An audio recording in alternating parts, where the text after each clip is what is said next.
Siap. Gerak. Setengah lengan, lencang, kanan kiri. Gerak. Tegak. Gerak.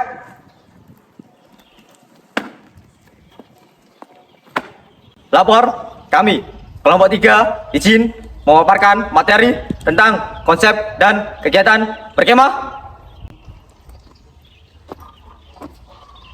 Kelompok 3. Hebat, cermat, kreatif, inovatif. Kelompok 3. Siap beraksi. Mulai. Amai-amai belalang kupu-kupu, kelompok 3 orangnya seru-seru. Amai-amai belalang kupu-kupu, kelompok 3 orangnya lucu-lucu. Kelompok 3 luar biasa. 2 kali tepuk pramuka. Pramuka, Praja Muda Karana. Yes. Hai, nama saya Ozik. Hai, nama saya Vivi. Hai, saya Saskia. Hai, saya Tasya. Hai, saya Alfi.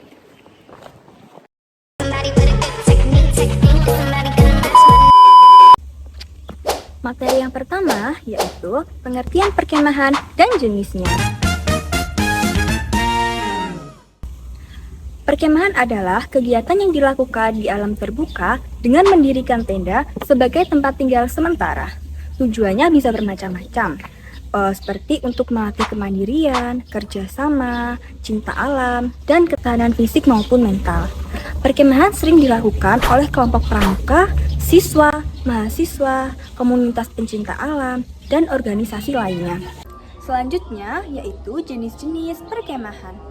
Ada beberapa jenis perkemahan. Yang pertama yaitu perkemahan pendidikan.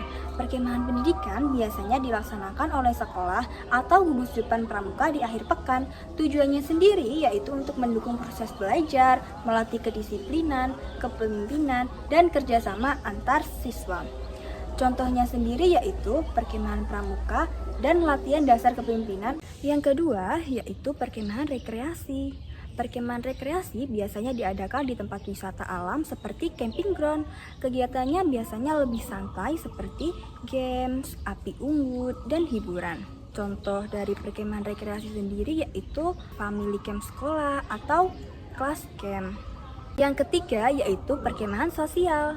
Perkemahan sosial biasanya pesertanya dari anggota pramuka yang bertujuan untuk kegiatan sosial seperti bakti masyarakat, pengabdian di desa, atau kerja bakti lingkungan.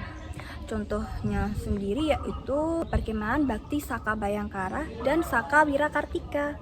Yang keempat yaitu perkemahan militer dan semi militer. Perkemahan ini biasanya diikuti oleh siswa atau pramuka yang ingin pelatihan fisik dan mental yang lebih intens, biasanya untuk pelatihan disiplin, fisik, dan strategi. Contoh dari perkemahan militer atau semi militer ini yaitu kemah bela negara atau pelatihan TNI ataupun polisi. Yang terakhir, dalam perkemahan pendidikan kita akan membahas tentang jenis-jenis perkemahan pendidikan. Ada yang pertama yaitu persami, perkemahan Sabtu dan Minggu. Siapa sih yang gak pernah mengikuti persami selama duduk di bangku sekolah? Pasti pernah semua kan? Ya, persami adalah singkatan dari perkemahan Sabtu Minggu. Biasanya ketika seseorang menyebutkan persami, yang terlintas yaitu pramuka. Dan betul, persami merupakan salah satu kegiatan di bidang kepramukaan yang diadakan oleh gugus depan di sekolah atau mungkin organisasi yang lain. Persami ini tidak hanya berkutat di materi-materi yang membosankan loh. Banyak sekali aktivitas yang dilakukan selama kegiatan persami, seperti fun game, jelajah SKU, pentas seni, dan sebagainya. Aktivitas-aktivitas ini tidak tanpa tujuan, tentu saja untuk membangun kemandirian, solidaritas, tanggung jawab, kerjasama, kepemimpinan, dan dapat meningkatkan kecakapan dalam hal kepramukaan. Jenis kegiatan perkemahan pendidikan yang kedua ada perkemahan blok. Perkemahan blok adalah kegiatan kepramukaan yang wajib diikuti oleh siswa dan dilaksanakan secara berkelompok dalam waktu tertentu. Biasanya selama beberapa hari di lokasi perkemahan. Kegiatan ini bertujuan untuk melatih mental dan membangun karakter peserta didik. Nah, teman-teman, di sini ada salah satu contoh video kemah blok dari SDN 12 Langkanae, perkemahan semester yang merupakan program sekolah, dan setiap pergantian tahun ajaran baru selalu diadakan kemah seperti ini. Jenis kegiatan perkemahan pendidikan yang ketiga adalah perkemahan karya. Perkemahan karya atau perkemahan wirakarya, biasa disingkat dengan PW, adalah kegiatan kepramukaan yang berbentuk perkemahan besar, terutama untuk pramuka penegak dan pandega. Tujuan utamanya adalah untuk meningkatkan peran aktif dalam masyarakat melalui kegiatan pengabdian, integrasi dengan masyarakat, dan berpartisipasi dalam pembangunan masyarakat.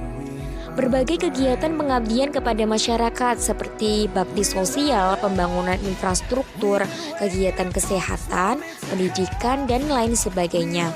Ada juga pengenalan dan pendalaman materi saka, serta mungkin permainan, diskusi, simulasi, dan kegiatan kreatif lainnya.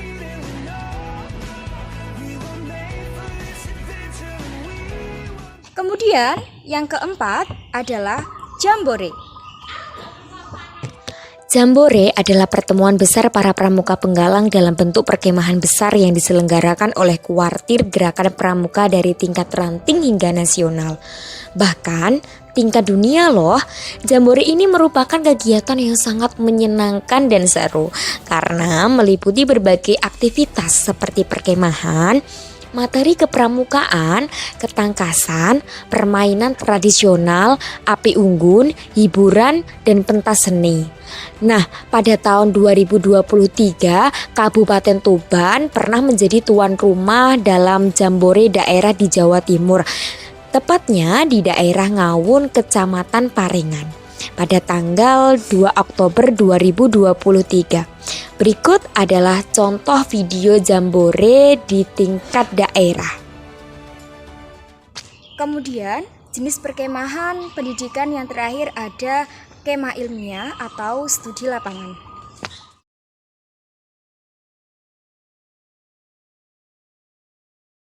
Perkemahan ilmiah adalah kegiatan yang menggabungkan perkemahan dengan kegiatan ilmiah.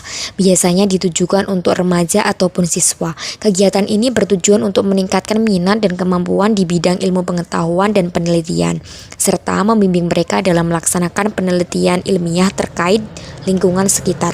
Nah, teman-teman, pada tahun 2015 OSIS SMA N2 Tasikmalaya mengadakan perkemahan ilmiah remaja nasional yang diikuti oleh 500 peserta.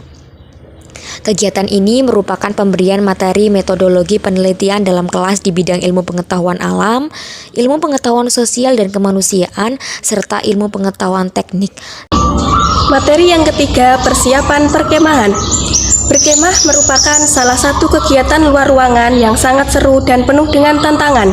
Namun, ada beberapa hal yang harus dipersiapkan sebelum berkemah agar perkemahan menjadi lebih maksimal dan menjadi kenangan yang indah. Perkemahan dengan persiapan yang baik akan memberikan peluang besar perkemahan dapat berjalan dengan lancar. Bahkan akan meninggalkan kesan, wah ternyata kemah seru juga ya. Berikut ini beberapa persiapan yang dapat kita lakukan sebelum berkemah. Yang pertama, pemilihan lokasi perkemahan. Sebelum berkemah, kita harus menentukan terlebih dahulu kemana tempat tujuan kita akan melakukan perkemahan. Jika sudah menentukan tempat yang akan dituju, selanjutnya kita harus mencari informasi mengenai tempat perkemahan tersebut, seperti aksesibilitas, cari tempat yang strategis, misalnya dekat dengan tempat ibadah, pos penjaga, atau kamar mandi. Selain itu, kita biasa memilih tempat perkemahan yang mungkin dekat dengan pemukiman jikalau kita membutuhkan listrik dan lain-lain. Dan yang terakhir, pilih waktu yang tepat seperti menghindari musim hujan. Yang kedua, menentukan kegiatan selama perkemahan. Kita harus membuat jadwal kegiatan atau rangkaian acara selama berkemah dari awal kita berangkat berkemah sampai pulang agar perkemahan dapat berjalan secara teratur dan lebih menyenangkan. Juga dapat membantu peserta mengikuti agenda perkemahan dengan jelas. Yang ketiga, persiapan perlengkapan. Persiapan kelengkapan barang bawaan seperti tenda, matras, sleeping bag, peralatan memasak, peralatan makan dan minum, pakaian dan perlengkapannya, biasanya seperti seragam pramuka, olahraga, dan pakaian ganti. Saat musim hujan, kita harus membawa jas hujan, membawa alat penerangan, P3K, dan obat-obatan pribadi. Biasanya lotion anti nyamuk, peralatan mandi, perlengkapan ibadah, dan perlengkapan pribadi lainnya. Perlengkapan ini biasanya menyesuaikan sesuai dengan kegiatan apa saja yang kita lakukan selama berkemah. Yang terakhir, yang keempat, persiapan mental dan fisik. Sebelum kita berkemah, alangkah baiknya kita menyiapkan mental dan fisik. Secara mental ini penting untuk menyiapkan diri kita menghadapi tantangan dan perubahan kondisi, termasuk cuaca dan lingkungan. Nah, secara fisik, kita perlu menjaga stamina dengan berolahraga, pola makan sehat, dan istirahat yang cukup. Materi yang keempat yaitu memilih dan menentukan komponen-komponen perkemahan. Untuk menentukan komponen-komponen perkemahan, ada beberapa hal yang perlu dipertimbangkan agar kegiatan berjalan lancar dan sesuai tujuan. Untuk komponen yang pertama, yaitu komponen dasar perkemahan. Yang pertama yaitu lokasi perkemahan. Pilihlah tempat yang sesuai dengan kebutuhan, aman, dan nyaman. Pastikan juga ada akses ke air bersih dan fasilitas dasar. Yang kedua, anggaran.